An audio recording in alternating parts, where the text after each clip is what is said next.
So ఇట్లా ప్రతిదానికి counter ఉన్నది, ఎన్కౌంటర్ ఉన్నది, అర్థమైంది.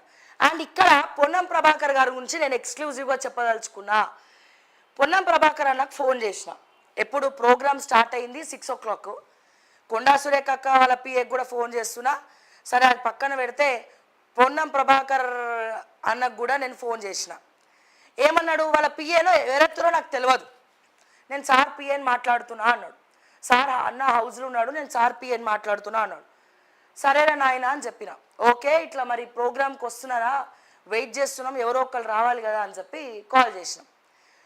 కాల్ చేస్తే ఏమన్నాడంటే, సోమాజిగూడ ప్రెస్ క్లబ్లో పొన్నం ప్రభాకర్ కబ్జా పెట్టిండని చెప్పి ఒక వ్యక్తి ప్రెస్ మీట్ పెట్టిండు.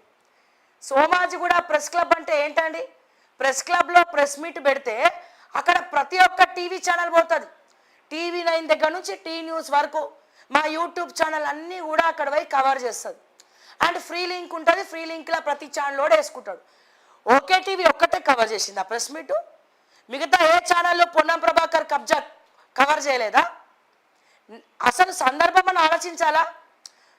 నేను అవార్డ్ ఫంక్షన్లో ఉన్నా, మీరు వస్తున్నారా అని చెప్పి నేను కాల్ చేసిన, వస్తున్నామా రావట్లేదా ఏదో ఒకటి చెప్పాలి. అక్కడ ఫోన్ చేసి నాతో ఆర్గ్యుమెంట్ ఆయన పిఏ, ఆ పిఏ పేరు కూడా నాకు తెలియదు, నేను పిఏని అన్నాడు, సార్ హౌస్లో ఉన్నా అన్నాడు. కబ్జా పెట్టినాం, పొన్నం ప్రభాకర్ కబ్జా పెట్టిండు, మీరు హుస్నాబాద్లో ఎంక్వైరీ చేయాలి కదా, అది ఎంతవరకు కరెక్టో. మీ రిపోర్టర్ ఎవడో సోమాజిగూడ ప్రెస్ క్లబ్లో అతన్ని వాయిస్ తీసుకున్నాడు అంటే, ప్రెస్ క్లబ్లో మాకు ప్రెస్ నోట్ వస్తుంది, ప్రెస్ నోట్ వస్తే ప్రతి కెమెరా పోతుంది, అది ప్రోటోకాల్ ప్రకారం జరుగుతుంది. అట్లా మీరు అదేదో ఏం చేసింది తెలుసా, అదేదో హుస్నాబాద్ పోయి నేనే అతన్ని తీసుకొచ్చి సోమాజిగూడ ప్రెస్ క్లబ్లో ఏదో పొన్నం ప్రభాకర్ అన్న మీద వ్యక్తిగత కక్షలు పెట్టుకొని ప్రెస్ క్లబ్లో కూర్చోబెట్టి వీడియో చేయించినట్టు మాట్లాడండి ఆ పిఏ. మీరు ఎంక్వైరీ చేసుకోవాలి కదా, హుస్నాబాద్ పోయి ఎంక్వైరీ చేసుకోండి అంటే, మరి ఇదే మాట నువ్వు TV9కి చెప్తావా, ఇదే మాట బిగ్ టీవీకి చెప్తావా, ఇదే మాట నువ్వు టీ న్యూస్కి చెప్తావా, ఇదే మాట మిగిలిన ఛానల్స్కి చెప్తావా?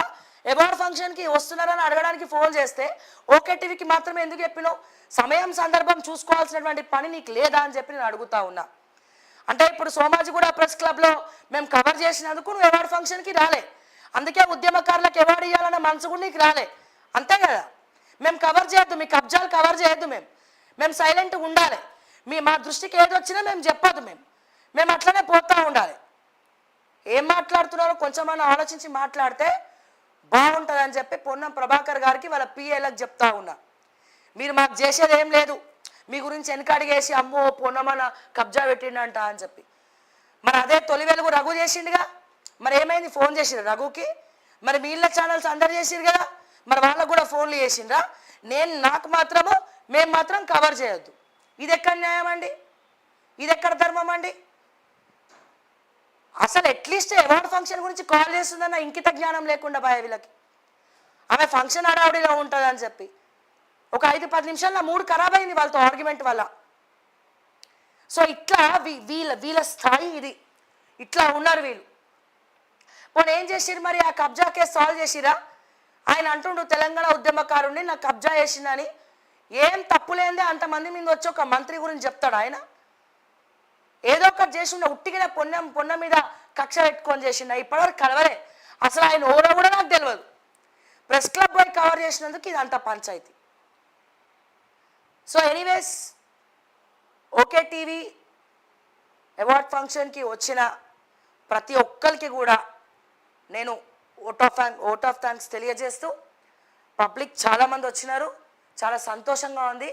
సో ఈ ధైర్యంతో నెక్స్ట్ లెవెల్లో ఖచ్చితంగా ఓకే టీవీ ముందరికి వెళ్తుంది అని చెప్పి, ఇంకా ఎక్స్పాండ్ చేసుకుంటూ వెళ్తామని చెప్పి నేను మరొక్కసారి తెలియజేస్తూ ఉన్నాను.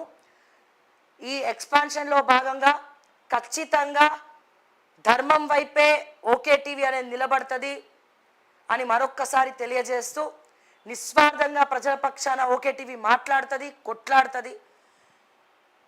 ఎటువంటి సమస్యనైనా ప్రభుత్వం దృష్టికి, అది ఎవరైనా, ముఖ్యమంత్రి అయినా, మంత్రులైనా, ఎమ్మెల్యేలైనా, ప్రతిపక్ష నేతలైనా, ఎవరైనా సరే ప్రజలకు ఇబ్బంది కలిగింది వాళ్ళ వల్ల అంటే ఖచ్చితంగా ఆ న్యూస్ ఓకే టీవీలో ఉంటుంది అని చెప్పి నేను మరొక్కసారి ఈ సందర్భంగా తెలియజేస్తూ ఉన్నాను.